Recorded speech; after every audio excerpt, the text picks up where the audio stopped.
अस्सलाम वालेकुम शकील भाई, क्या हाल है जी? सबके ठीक हैं? ये मेरे एक ब्रीडर का शौक करें जी, माशाल्लाह मोस्ट फेवरेट ब्रीडर है ये मेरा। इसके साथ मादियाँ लगी हुई हैं, एक मादी अंडे दे रही है, दो बैठी हुई हैं।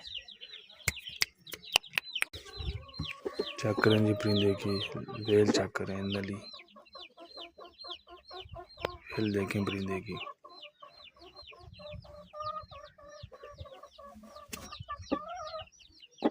माशाल्लाह लासानी में से बना हुआ ये परिंदा।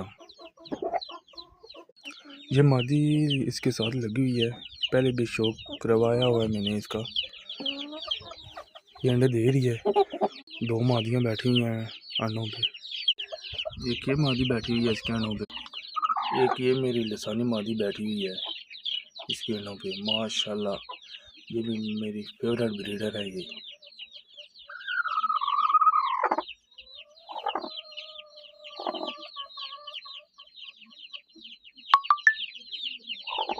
इधर को बच्चे बांधने, मौसम आज ख़राब है बहुत। बाकी चुड़ैल के बच्चे ये घूम रहे हैं जी। मुर्गा था 9 टाइम विनर, उसके बच्चे हैं ये।